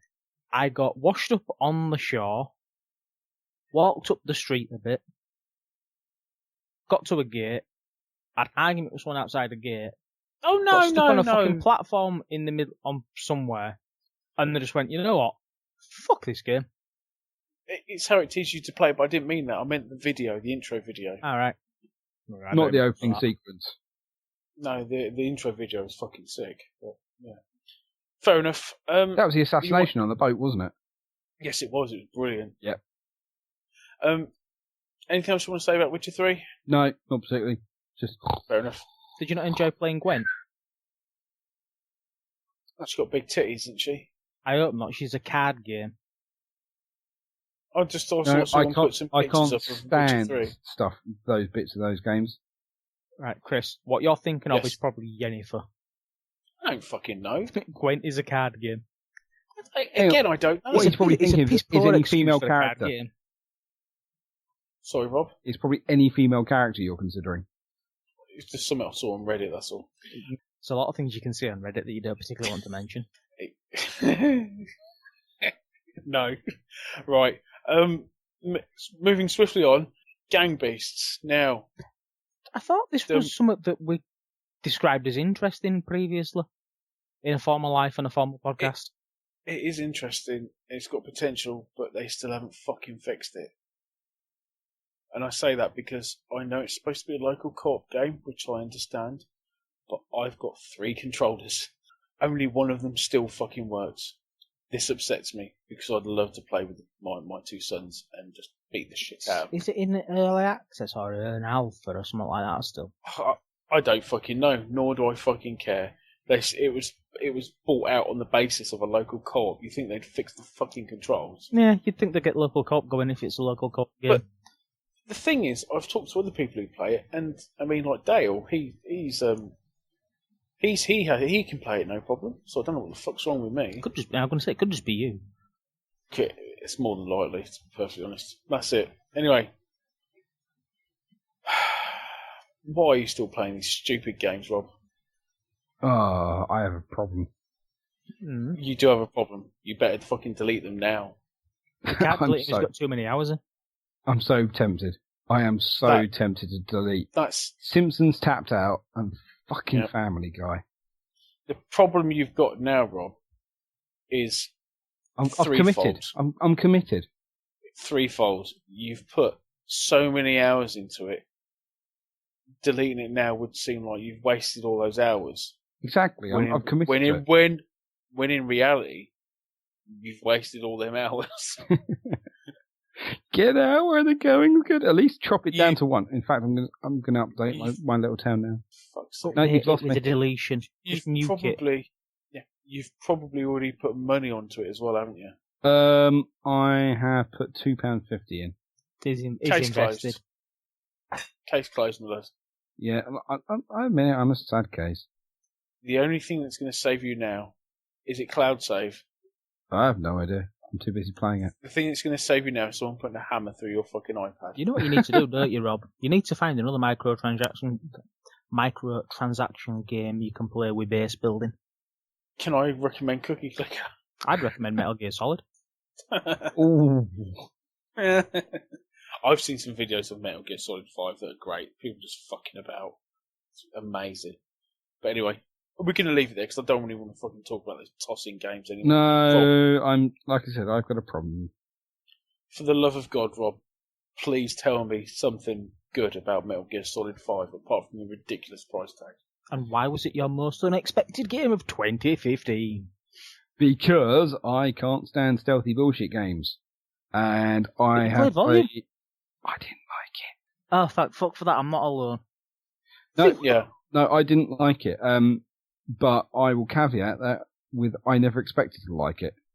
I don't like Metal Gear Solid games. Hence, Metal Gear Solid 5 being on my most unexpected list.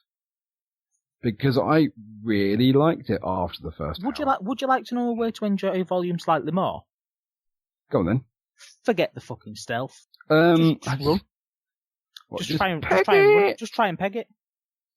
I thought it becomes massively more enjoyable. So if you just do it as a British Bulldog game. Yeah, oh yeah. British Bulldog Simulator 2015. Yeah, it's actually quite good as that. No, so I love the aesthetics of Volume. I love the concept of Volume. I never expected to like the actual physical game, and that's why it's not on any of my lists, because it's exactly what I expected. Not for me. Doesn't mean it's a bad game, it's just not for me. But Metal Gear Solid, oh god, I loved that. I truly loved it. I thought it was phenomenal. Are you balls deep into the Metal Gear Solid lore? No. I have no idea what's going on in the game. Okay, just checking.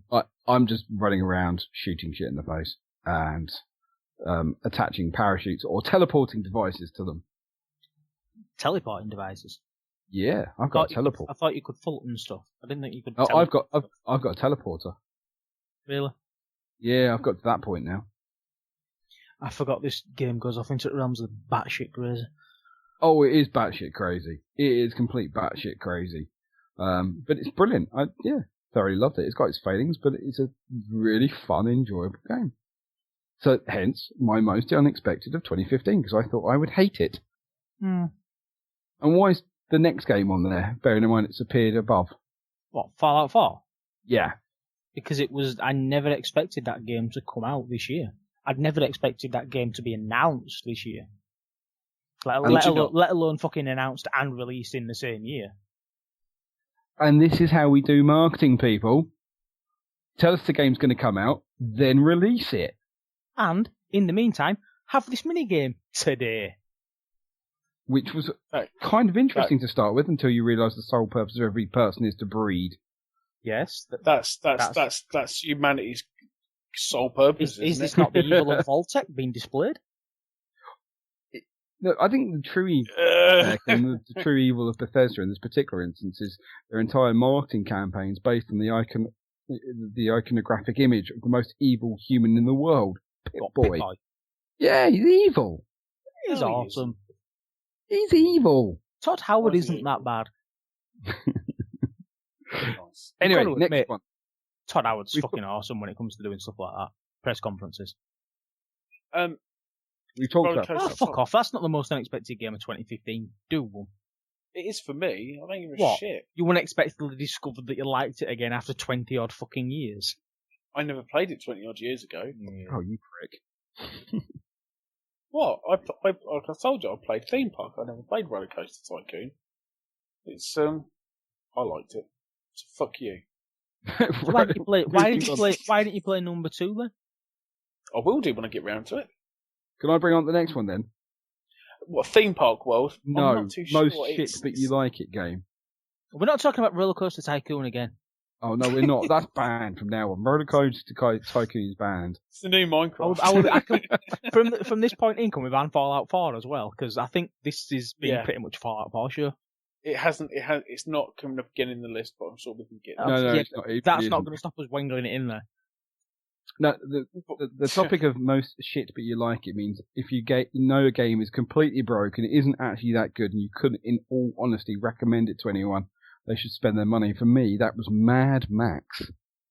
Is it really that bad? Oh, the frame rate is dire. It jumps all over the place. I'm noticing this as console boy. Oh, really? They hadn't optimised it for console? No, it's awful. It's choppy as hell. I'm sure the frame rate in some points went down to single figures. It's entirely believable because it's happened quite a lot with console games recently. And following on from that, there's just a lot of missing stuff from it. All they needed to do was shoehorn a Nemesis system into it, completely rip out Shadow of Mordor, and you would have had an amazing game. That would have worked pretty well, I reckon. Yeah, it's the same bloody game. It is the same game. Really? It shows you how much the Nemesis system makes a difference. But, I mean, there's lots of stuff I really like about Mad Max, but I couldn't recommend it to anyone. I enjoy the post-apocalyptic landscape. I enjoy bombing it around in a car. I enjoy upgrading the car. I'll tell you what. I like your little kind of person that goes back in your car, chum bucket. I'll tell you what post-apocalyptic day could do with a car. Turn it into a sport. Bit of a Thunderdome thing going on. What, Fallout 4? Yeah. Give me a car to get around. Mad Max is post-apocalyptic, you twerp. That Fallout 2 had a car. But it did. It did. It had a car that you had to get a battery for, and you never saw the fucking thing again. You saw the boot of it when you were using it as storage. Well, yeah, and the fact is that it would also slow down your encounters when travelling the waste as well, wouldn't it? I'm sure it did. I'm just really happy that you two are completely oblivious to any sort of segues. I'm not going to even engage in it. I fucking know. Please enlighten us with your segue. Right. Post-apocalyptic, car, Thunderdome, sport, go. What springs to mind? Oh, what, Rocket League? Max Carnage. Look. Rocket League was pretty good for the first 10 hours I put into it. I never once even turned it. I didn't even download it.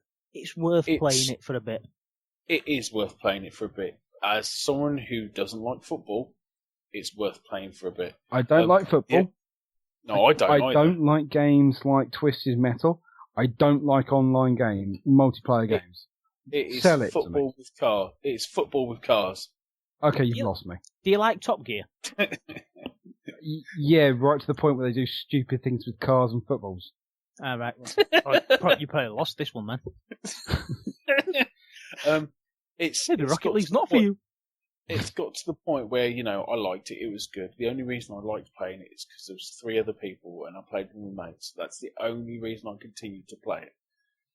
It is an okay game, but Christ, it is worn thin with me. There's a lot of them games. A lot of average. It's an average game, but because you're playing it with people, it becomes immensely better. That is the only fair play to the dev. They probably didn't make a fortune because they PSP'd it, but well play to them to get that through. Pretty much. We're losing you again. They've done some quality DLC. The DLC's all right. I mean, they brought out square footballs and the modifiers. The modifiers and what could only be described as the Thunderdome racetrack, which was all right, I suppose, but it's just not tickling me anymore. Anyway, talking of shit games. Yeah. James, I think you've won. Sorry, Rob. Can't make this out. What are you saying?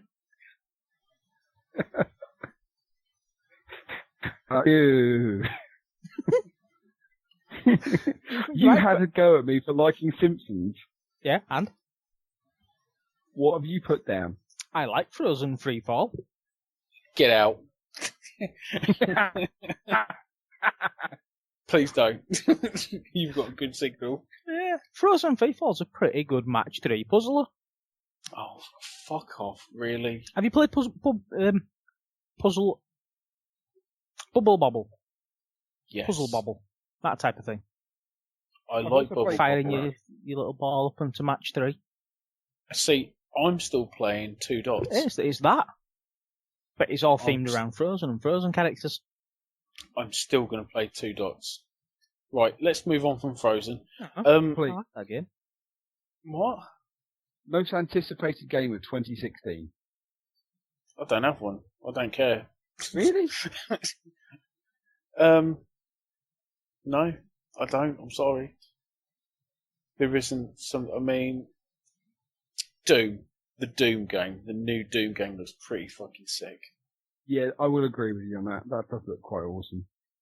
The fact that you can use, your Shop. well, you can hit them. Yeah, you can hit them with the butt of the gun. And you can stamp on their heads. Have you watched the video? You can do that in Fallout 4. You can, but with Doom, it's more. That's all it's based on. It's much more visceral. Yes, it is. There's lots of exploding body parts and blood and guts everywhere. It is mad. It is literally. You can do that in Fallout 4. Yeah, there is quite a lot of blood and gore in Fallout 4. Yeah, but you can't There's take also on... even bloodier. Yes, there is. You can't take on... I mean, what they've done is they've put Hulk Hogan in a USMC suit. No. Or is it The Rock? We're not mentioning Hulk Hogan. He's off limits. Yeah, but I take you... They've put The Rock in a with USMC suit. What's wrong with Hulk Hogan? What, you mean apart from being a racist old fucker? Is he? I didn't know that. I do apologise. Yeah, they were a massive thing. The WWE have completely and utterly disowned the man.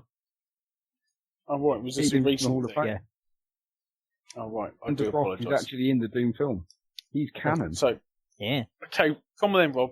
Tell us about Assault Android then. It's coming out on the PS4. I'm excited. Yeah, but you're going to have to talk a bit more because, yeah, I'm going to have to AFK for a minute, so carry on. Oh, son of a bitch. Sorry. Yeah, come on, Rob. Pad it out. You sit in silence. Assault Android characters. We've talked about it twice before, haven't we? Yeah, we've mentioned it a few times. Well, it's out on PC. Properly out now. It's been properly out on Steam for some time. Properly out. No, this is bullshit. Properly out. And it's going to PS4. Are you changing all the capital? I might be changing a few of them. That's just wrong. And I might even change some that you won't find. Yeah, so go on. Assault Android Cactus. Stop getting distracted. You've got what for you to know the Google Doc. Come on, Assault Android Cactus. What are you looking forward to about it?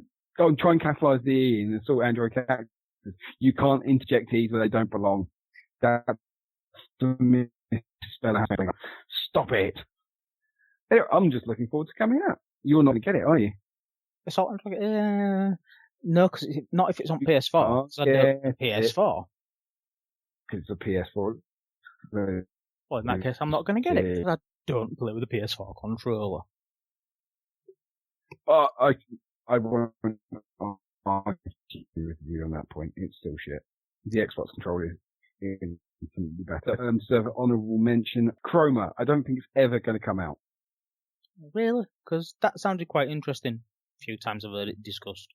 Yeah, it does, but I don't think it's ever going to materialise in the real world. That's I think unfortunate. it's lost. Oh, and Mr. Zucconi's Still Time apparently might come out. I did twist his arm, wind him up the other day about it. He hasn't focused on Still Time. He certainly released Orbitalis. Yes, with a custom controller that nobody can get their hands on. True, that's Alan for you. Innovator, I like Orbitalis, and I like his custom controller. Innovator, custom controller, didn't go into mass production. Should have gone into mass production. Could have made a fortune. Would have been awesome. I don't think it's going to sell the controller, but the controller is certainly interesting. Still Time might come out one day. I hope so. I want to see more people releasing more games. It's nice to see people releasing games because it's something I'm never actually going to get around to fucking doing.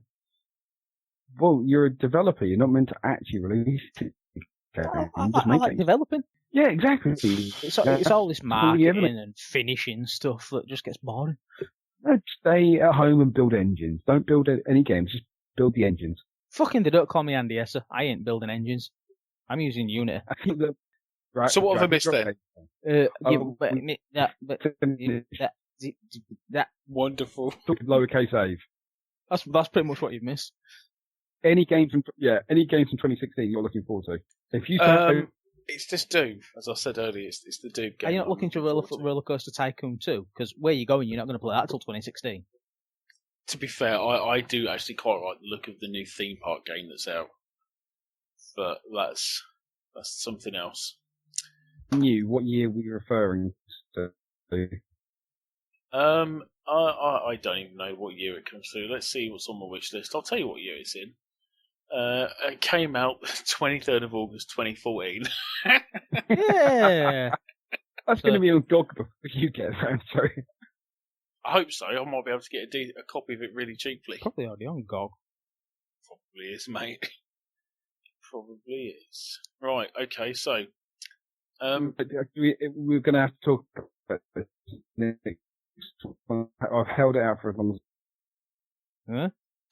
Talking about what, mate? Garden Warfare. Oh, you want to talk about Garden Warfare? Not a problem. It just so happens that's one of the games I'm looking forward to coming out this year. Why? Really? I hadn't imagined that. Because it's an awesome first-person shooter. It's fun, simple. It's just, rather than going around playing this, you're gonna spawn, die, spawn, die, spawn, die. And it just gets boring because you're just permanently spawning and dying. This is just fun to play. It's not serious. It's not. It's definitely not serious. It's definitely not serious. Come on, who doesn't want to run round as a cactus, pretending to be a sniper, shooting zombies? I feel like it's on one of my better days. Or as a singing sunflower, healing up other plants. Okay, yeah, no, fair enough. It's like playing Team Fortress 2 in the Plants vs Zombies world. It does sound pretty good. Rob, does that tickle your fancy? I think we've killed him. Rob, do you even have a fancy to tickle? I think. Can you hear me now? Yeah. Yes. What happened? Okay. I don't know. My internet. Viva la Skype. That's what happened. Jesus. I seem to remember Skype used to do this a lot before as well. Are you going to try and phone it in? He's been phoning it in for the past 2 hours, hasn't he? He's lonely. So lonely. All by myself. Right, let's... So we can hear you clearly for this next section. Because this next section is coming up to the most important part of this show. It is the most highly requested things that we have ever done. So for that, I'm going to kick you out. I'm going to kick you out of the call, and then I'm going to pull you back in again. Have you got any plumbing incidents of 2015 that we should know about? Actually, you know what? No, it's very dull. Nothing bad's happened plumbing wise this year. Because you don't do any work. Has anything interesting happened this year that I'm allowed to talk about? No. Have interesting things happened you're not allowed to talk about? Yes. Well, you've already talked about them, so you may as well carry on. You have acknowledged their existence. Now confirm. What is it you're not allowed to talk about, Rob? I'll take the detail of the stuff that's interesting. For fuck's sake. Right, okay. So I know it's really come on, Chris. What have you done this year? I left the company I worked for 10 years. Went to a different... Because they were paying me really shit money and because I'd had enough of my boss. He's a cunt. And I want to stipulate this, that the boss I had for 10 years was a fucking good egg and was replaced with a cunt. So, yeah, there's not really much else to be said. I gave him a year, I'd had enough, and left. So I went to a more local company. It turned out I was gas engineer number 3. They have a really small maintenance outfit. And put a long story short, when I'm having to go to one of the directors and point out to him the GSIUR, which for those not listening at home, welcome to Plumbing Hour, and GSIUR stands for Gas Safety and Installations and Use Regulations. The do's and don'ts of how to make things not go bang. 1998 they've been enforced from. I'd come across... Gas. What, sorry?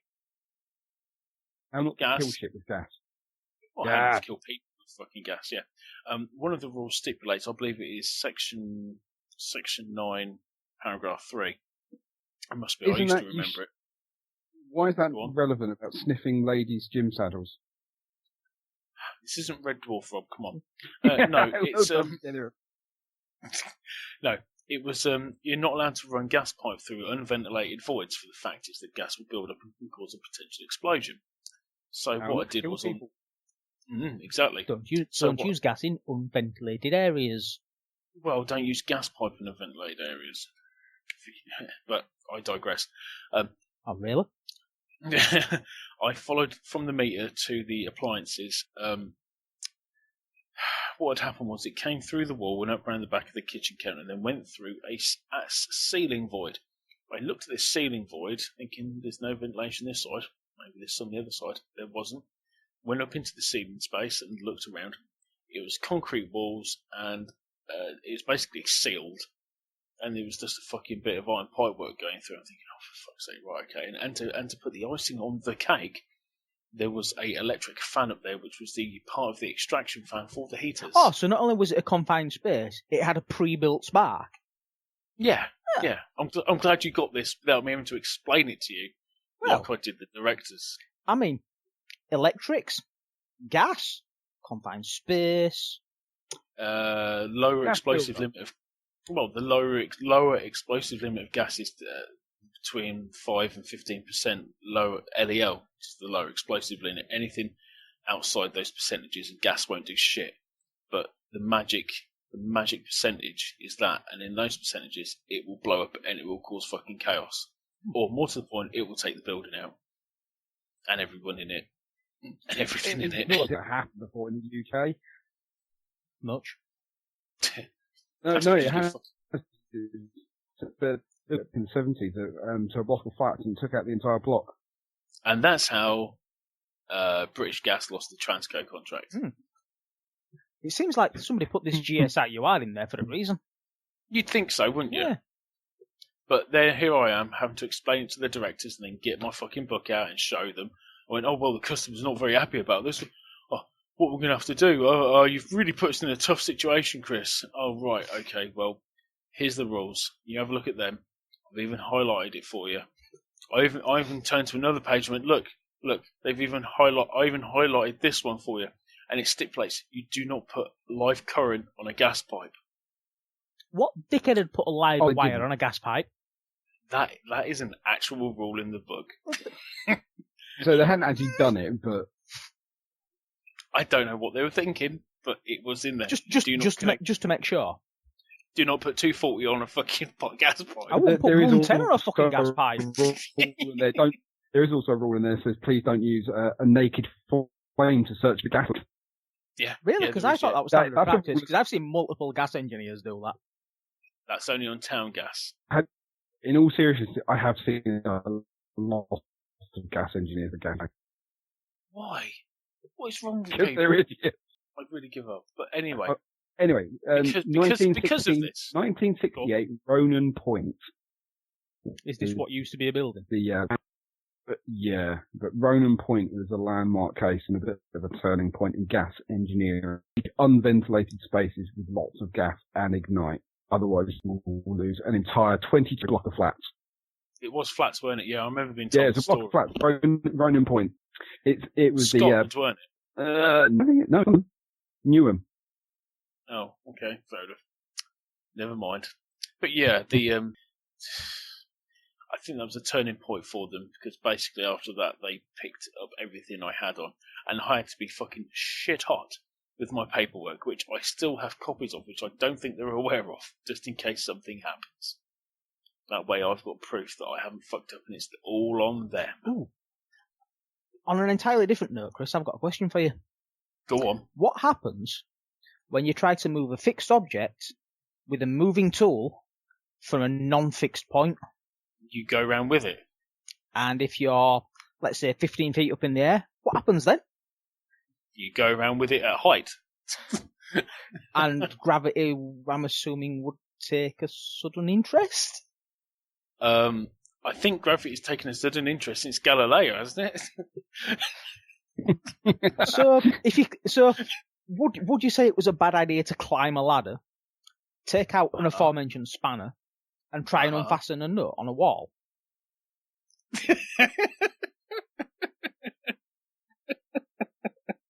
What's the nut holding?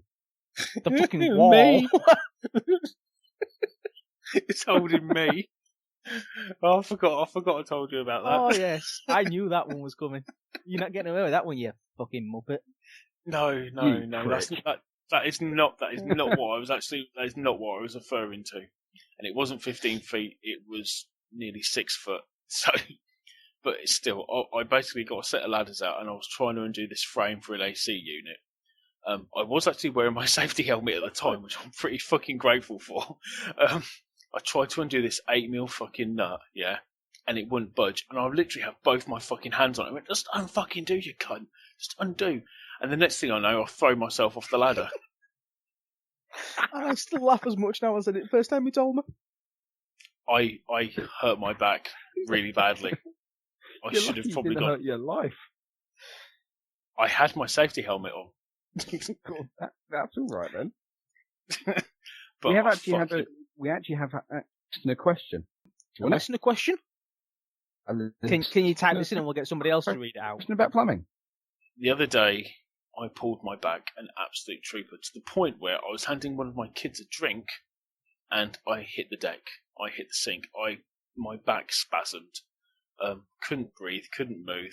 It was absolutely appalling. I had to do the crab shuffle across the kitchen into my chair that I'm sitting in now, and wasn't good. Had 2 days off work, and not good. Not good at all. I'm on some heavy duty painkillers and other types of painkiller as well, and it's helping. Put it that way. Seems to be going around, does this? Well, my back has been playing me up, and it just fucking hurts. That's what happened. 6 foot fall. Well, to be fair, the 6 foot fall happened a few months beforehand, and it's only just I wonder if it's related. But then carrying a tool bag that weighs nearly 25 kilos everywhere on one shoulder doesn't help either. No. But yeah, so Rob, advice on getting a gas boiler service, rented or private? What about it? Well, as much as I know. That's the question. Well, any advice on getting a gas boiler service? Yeah, phone a fucking gas engineer. If it's rented, then the landlord should get it done once a year, all gas appliances, and you should get a landlord safety certificate. Completely agree. Private's up to you. Home care. British Gas Home Care. With British Gas? Yeah. British Gas can fuck off. They're a bunch of shyster bastards. They are shyster bastards, but their gas engineers are pretty decent. No, they're not. They're all, from what I've heard about them, they're always trying to sell you a new fucking boiler or power flushing or fucking some shit you don't fucking need. That's customer services. That's not the engineers. Oh no, it's the engineers. I've heard stories about the engineers. They've been told they've got to try and push it as well. The Home Care 300 is cheap and it does exactly what it's in. If it works for you, mate, then it works for you. I'm not gonna go against it, but I just fix all my own stuff. I'm paying someone to fix my stuff. You've got the right tickets to do it. No, we haven't. Technically, you have to have someone else do your own house. I can do my own house as long as it's not for profit. Huh? Honestly, I can do gas. No. What they're saying is you can't buy houses, refurb them, do the gas work himself, and flog it on. No. But what it is if I work for a different company, which I do now, and I do gas work for you, I can sign it off under my ID number, but not the company number, and that is legally okay because you have not paid me. I'm doing it as a favour. Okay. I come down and do my house then. Yeah, but my daughter needs help with her private lessons, and they don't come cheap. Yeah, so I can pay you costs. I'm not charging you for the gas engineer work. However, if you'd like to make a charitable donation, have you got a gas engineer Patreon account? But no, I have what is commonly known as a bank account. And you money for services rendered. No, you feel because I homeschool my children, I'm giving them the best start in life. So you thought you'd help by bugging me, say, £1,000. No, he's putting it into a fund for the children's education. Yeah, my bank account. If you're for £1,000 back to British Gas. if I could use my van to come down and do it, mate, I would. But I'm not using the van for private. It's okay, 100-300 package, it's sorted. I'm barely allowed to take it out of Peterborough, mate, to be perfectly honest with you. But that's something else. Yeah. Anyway, that's certainly something. Have you been fitting toilets recently? I did. Actually, I do have an interesting story about a fucking block toilet. I was in this 4-story building. They had block toilets on floor 2. They asked me to go in a block. I went, oh, okay, whatever. I'll just go and fucking, because they gave me a proper rodding kit, so I'm not using a fucking a mop. And it's going, well, this wall's getting high. What the fuck's going on? Fuck. What I'd basically done is I'd pulled the shit from the next floor up through the toilets, yeah, and all over the floor. So I'm thinking, I'm getting out of here. See you later.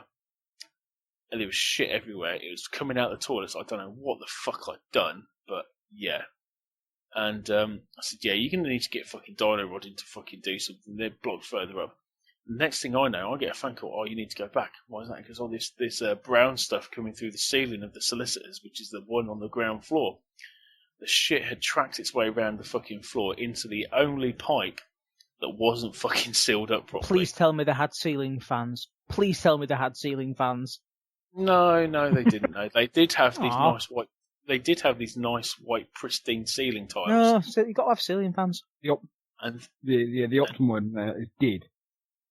Yeah, so they got them replaced, and they got in an emergency steam cleaning crew to sterilise the whole building. That's not a surprise. I don't want to fucking sterilise them shit as well. that's slowing down. Yeah. Shit does travel south. Outlet solicitors were full of it, and so were their offices apparently. All thanks to me. So yeah, that's that. what can I say? Oh well, right. It's 11 o'clock. It's 11 o'clock, Rob. The podcast is nearly 3 hours long, so I think we've done all right. Come on, we only do it once a year. We've got to give them money's worth. Favourite sandwich of 2015, gentlemen? Come on, Rob. If you can get a coherent sentence out, I'll let you go first. Sourdough. No, I can't. Well, that's not even his internet connection. Go. Try again. No. Sun-dried tomato, lamb's lettuce, and balsamic glaze. Sounds very Greek. Sounds like it's got lots of flavour. I can get one of these in my village. It does have lots of flavour. It's yummy. It's tomato slightly warmed, but not toasted. No mushrooms. Known for it. I thought, although yours would work good with some warmed. It would. It would. You know, Mine if you actually slice that up a bit. Yeah, no, I don't even bother. I just slice the side open and stuff it in, and it's done. It's an artisan thing, not. It's an artisan thing. Oh, yours It's not. No, is the pita bread toasted on yours? Because you haven't Yeah, of actually course said it what it is. is yet. sorry, yeah, it's basically a wholemeal pita bread with salted butter, with blue cheese and pastrami. Sounds good. And a Aren't packet you of a someone. pair of fucking hipsters, you know that? Calorific. What's Hey, wrong? you want a mad counter-D sandwich? No, I want bacon, I want sausage, I want egg. A little egg. A fried egg. A little egg. Apparently I do Sorry, want a little egg, 'cause Rob's trying to Change every. what Rob doesn't realise is this case. doesn't bother me in the fucking slightest. It's only his OCD that gets done. Is it upset you, Rob? Never mind. Do you know how That's it. difficult it is when you not go back and change all the A's to uppercase A's? Yeah, Rob, stop it. Please. like I said, it's your OCD that gets triggered, not mine. I want to go to bed.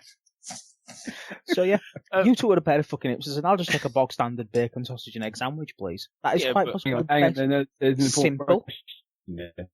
Runny. I do not believe for a second that's all that's in there. Well, there'll be bread in You there put- as well, you daft bastard. No brown sauce, no red No, sauce. bacon, no, sausage, bacon, sausage, egg. Is that You've it? got- No you- sauce. You don't need Uh, sauce, you've got a runny egg. Fair enough. If the egg is running, then fine. You know. There's a bit of colour in there, so it properly goes down your front when you eat it. And what's it in? That's is the this egg. in a bloomer? That's the egg. That's what the egg does. Yeah, is this in a bloomer or is it in a bat? Speak English. Bread is important. What sort of in bread a tea cake. carrying? That's not a Right, bread. okay. It's got currants in it. No, it ain't. That's a currant tea cake. So it's in I the bat. don't understand northern bread. I don't No, I understand. don't. Southern bread's over, alright. You wouldn't think there'd be so much fucking difference. I think it's just a language difficulty. Rob, you seem to have cleared up. I could, yeah, probably take a mute off. It's because someone's told them we're going home. Probably. I tell you what, I think it is. I suspect they might be throttling Why? because they're pricks. Oh. Well, I would say on that bombshell, but I don't know if we're going to come back. Same bat time, same bat channel next year. Well, you never know. Gentlemen, is there any words of wisdom you want to close upon? Don't eat yellow snow. Wonderful. Rob? I was going to say that. Gotta be quick. Gentlemen, look after your backs. They're important. Don't swing by your spanner. Don't swing by your don't- nuts. Don't, Yeah. just don't do anything physical. You'll be all right. Physical. Physical. Wanna get physical. Yeah, There's definitely not going to be another podcast if you carry on like that. That's not going to be the outro song. Really? Any it's tempting. Really? It's tempting. Fuck it. Take care, everyone. If you really wanna hear more of this bullshit, please tweet at Robbie Room 64. 28. Robbie Roo 20. I don't know where I got 64 from. Robbie Roo 28, and tell him to bring the night shift back, because realistically, it's only him that's holding us back. As always. As much as I love him. And tell the bastard to get a decent internet connection. Can't unless I move house. You know what you need to do, Right, Rob. you're not presenting me with solutions here, Rob. You're supposed to be the man in the office that comes up with the solutions. Stop giving me problems and come up with the goddamn solutions. Bye. There's a solution. He's at Robbie Roo 28. The other one, James, is at Sulisper? Solisper. That's it. Yep. Yeah, what about you? Fen_man. You don't do Twitter no more. I retweet stuff. I occasionally go on there, but if people want to tweet at me and talk to me, I will reply pretty sharpish because my phone does go off. But not now because it's on silent because I know what you bastards are like. Don't know what you mean. Exactly. Don't know what you mean. Ladies and gentlemen, that was the night shift 2015. There's no C-bomb by the wife, so I may have to cut and paste one in. We need airdryer as well, if I'm perfectly honest with you. We do, but the computer is now upstairs in the bedroom, so that is that. It's 11 o'clock. I am absolutely fucking shattered. I really can't be asked anymore. It's hard work coming home from work at 4 o'clock on an afternoon, isn't it? I work from 7:30 till 4. Oh, fucking didums.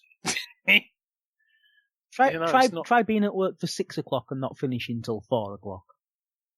I used to do stupid hours. You forget that. I love doing the hours I'm on. I'm on a third more money for part-time hours. Yeah. So I've achieved the dream. Part-time work, part-time podcaster. We're on to a winner. Catch you all next year. And that's that. Rob, do you want to say goodbye?